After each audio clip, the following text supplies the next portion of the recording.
It's very interesting how much a little uncertainty and pain can cause so much fear. Guys, hello. Haas with Haas Games and Cards. And I hope you're all doing awesome because you all deserve it. What do we got going on today? Well, today I'm slumping way too much in my chair. Jeez, I don't know why I'm doing that. But today we're going to talk a little bit about Destined Rivals and it flopping and crashing and being terrible. We're going to talk about that. I just find it very interesting how people, before this set was leaked out whatsoever, before it was leaked out at all, before people knew anything about it, they're like, oh my god, this set is amazing.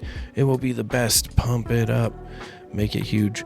And to be honest, I think some of the criticisms are kind of interesting, but we'll get into that. But now we're seeing a little bit of shift here, a little bit of shift there. Is this set really flopping?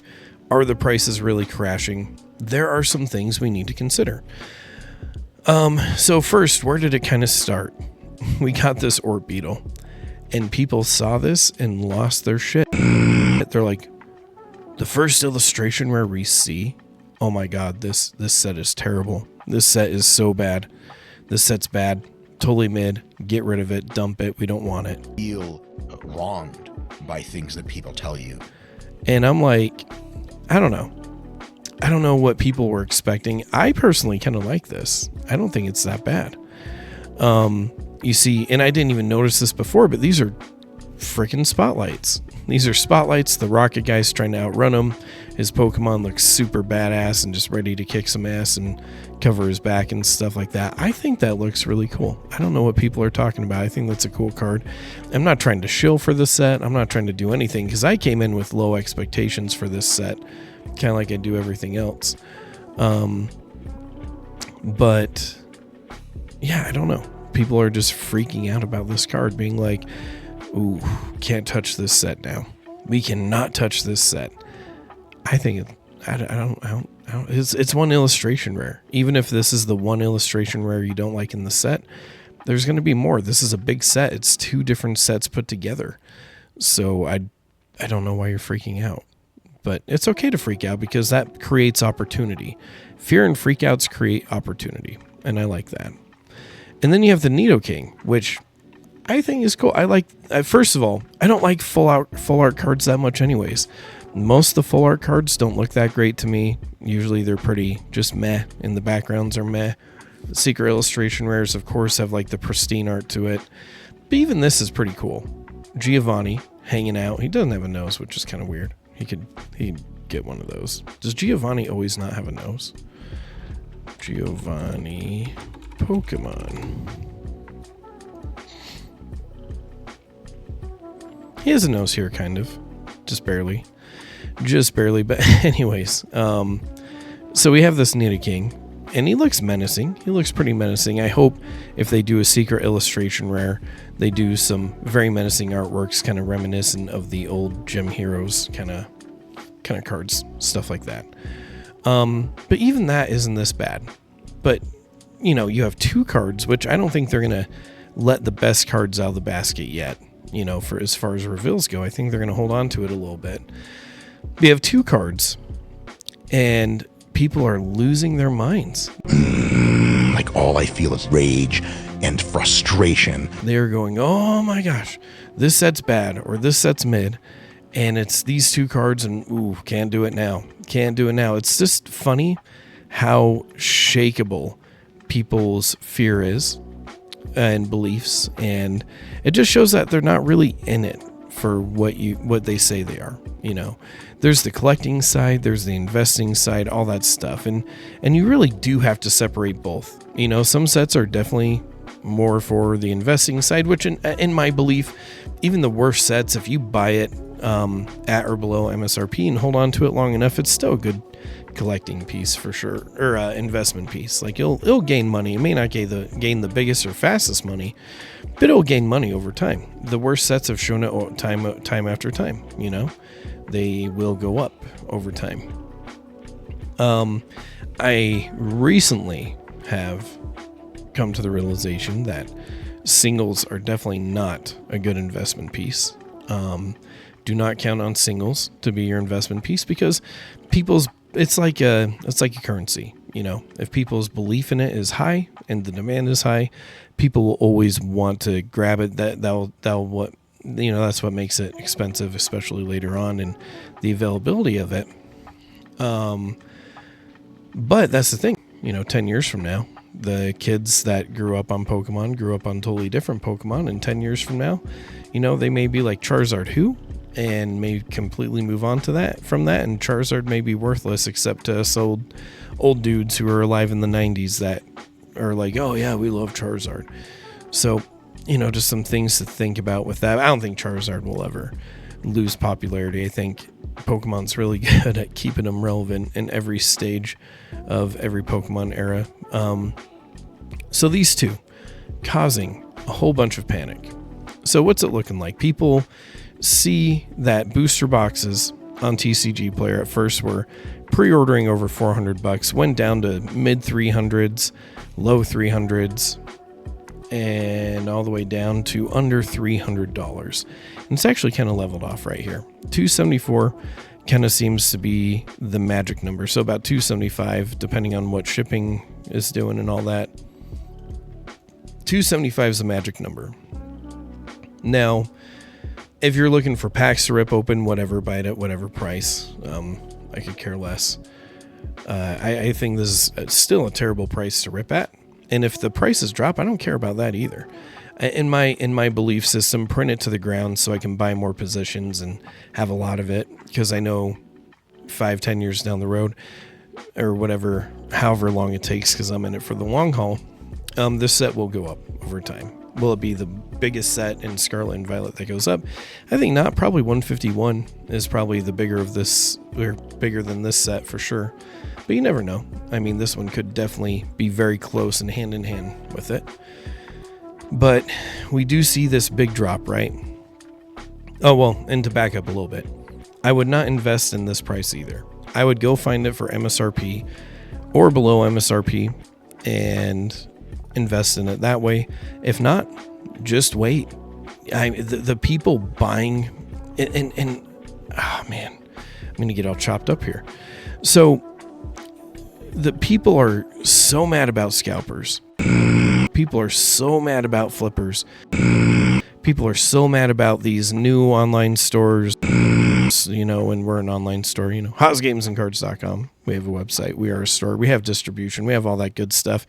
Do we have Surging Sparks booster bundles under current market price? Because current market price is getting closer to $45 a bundle. Do we have under that? Of course we do. Of course we do. Grab some Surging Sparks. But anyways, people are freaking out about online stores and scalpers and blah, blah, blah, blah, blah, blah, blah, right? First of all, I sell it cheaper than physical stores, But anyways, we're so mad about these scalpers. And yes, they are annoying. But why do they keep doing what they're doing? Thing for me are the side effects, mostly the psychological ones, specifically reduction in fluid intelligence. It's because you all keep buying it. You guys, I hate to be the asshole, but you guys keep buying the shit. Look at this. All day today, 274.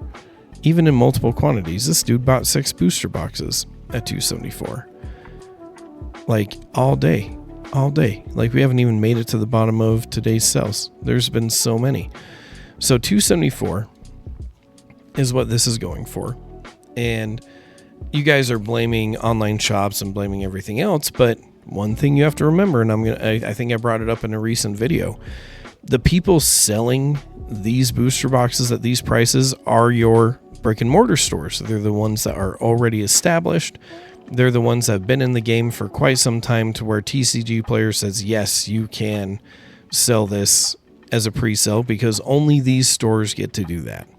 Only these stores get to magically do that. And these stores are getting tons of product.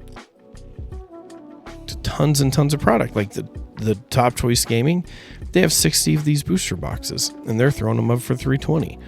So they definitely are the ones screwing you guys over. They're scalping it just as much as everybody else, and they're probably sitting there saying, we didn't get as much as we usually do. You got 60 right there. these guys have 50. And I'm sure some of these lower 274s, before I checked today, probably had bigger quantities too. So, not to be a dick, but the consumers, you guys are driving all this. You guys are spending all of your money and driving all this and making this happen. If you all just stop buying and you stop pre-ordering and you made all these companies shit their pants, then the prices would not be like how they are. So, sorry to break your hearts, but that's where it's at. And that's what you guys are doing. I don't even know how many I'm getting yet. I'm very surprised that these stores know how much they're getting. I have no idea. My distribution hasn't even told me allocations on it yet. Hopefully we find out later this month, but I'm almost concerned that we won't get any. We'll see. If we have enough to sell, we're of course going to do it at MSRP or just $10 over MSRP, depending how the numbers crunch out. But that's where we'll be, and we'll be beating this price by far. We will be beating that price by far. So again, we see all this panic. We see all this drop. What does it mean? People, when it comes to Destined Rivals and other sets, they see these dips and they panic and they say, oh yeah, it's dipping, so this set has to be mid. The cards look mid. The price is getting to be mid. I don't get my instant tendies because I can't flip it for an immediate gain. What does all mean? Well, first we have to kind of decide what a crash actually really is. What is a crash, actually? Because there's a couple of things to consider, right? Before Surging Sparks, once upon a time, let me take you back in time. Once upon a time, before Surging Sparks, anytime a set would come out, you would be begging people to buy it at $100. You'd be begging people to buy it at $100, right? Selling Pokemon product at MSRP was a sin. It was a major sin. It was not doable. You were not able to do it. Basically, all the way up to Twilight Masquerade, you could not sell things for MSRP. And I remember a time where I would get people to jump on my distribution orders, and I'd say, hey, I just want to make $10 to $20 per case on my orders. I'll jump you guys in. I don't make a ton, but I also don't have a physical store. It helps increase all my stuff, and it'll be good for you, right? And not even then would people do this. People would never ever do it. And then after Twilight Masquerade and right before Surging Sparks and into Surging Sparks, people all of a sudden were like, oh my goodness, we're panicking. Can you get us on these orders? Can you do this? It's like, not anymore. Demand's too hot. Take a drink of water. Go take a drink of water. Calm down. You know. Oh man. Like, people just start panicking. And once distro dried up, and I warned people for quite some time. I even have videos of me warning people of distribution about to dry out, because once I saw the purchase limits, I was like, oh yeah, this is going away. This will not last very long. Even threw up some deals on the website. People would not buy it. And now here we are. And I have people going crazy being like, please get me in on stuff. It's like, I'm lucky if I even get a case or two. So just craziness, my friends, just craziness. And so anything below anything, if it was at MSRP, it was a sin. Okay. Now these newer sets come out and the magical number is MSRP. All of a sudden MSRP is okay. People are like, oh, I will only buy at MSRP. I'll only buy at MSRP. When MSRP used to not be achievable. So people are just kind of very fickle in what they believe in the first place.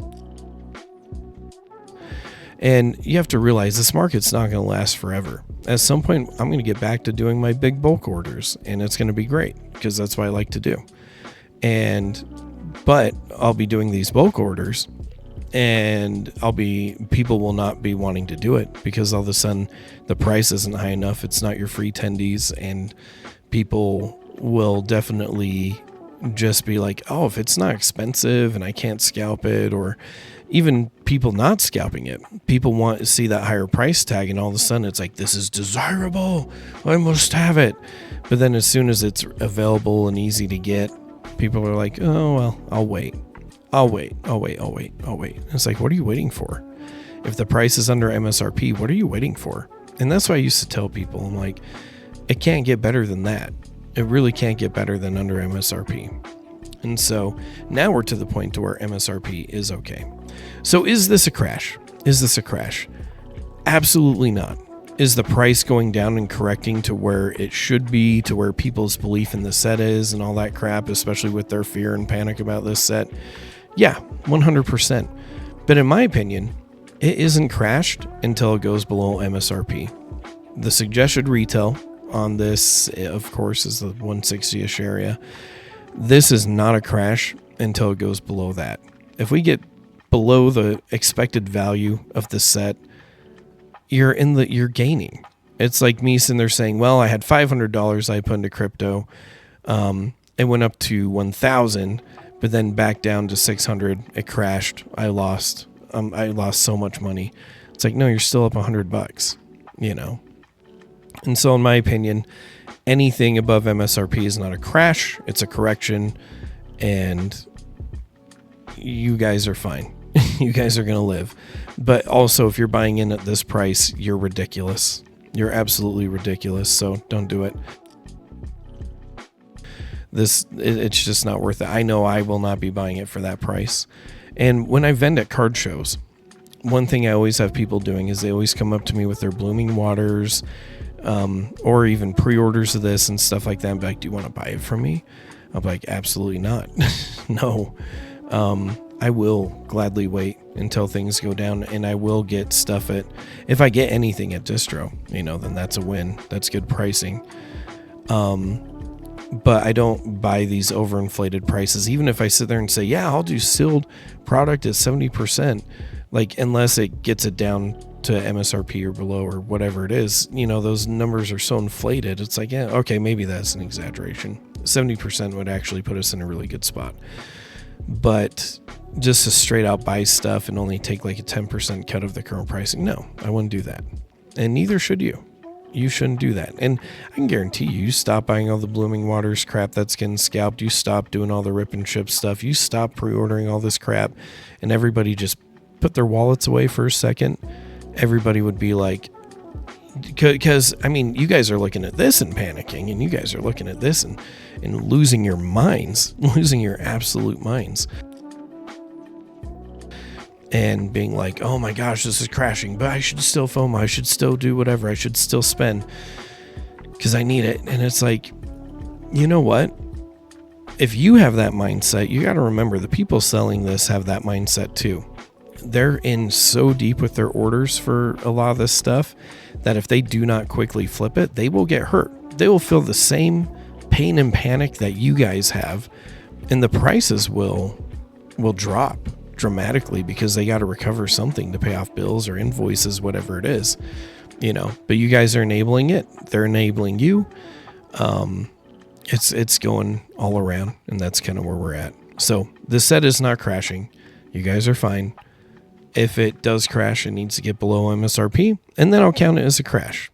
Then I'll definitely count it as a crash. Once it gets below its normal expected value. But until then, you guys are nuts. You guys are crazy. But thank you for watching. Please like, subscribe, all that fun stuff. Check out our website. Like I said, we got cheaper surging sparks than anybody else. I appreciate you guys. I really do. You guys are awesome. We've been getting a lot of engagement. I know things on my end have been a little bit slower because we've been moving into this new house. As you can see, our recording room, which is also my kids' bonus playroom, is a tornado mess. But it's what happens when you have a 2-year-old. They're going to mess everything up, and by the time you clean it up, they throw it back crazy. You just have to pick your battles, right? But anyways, I hope you all have a good night. Don't do anything crazy.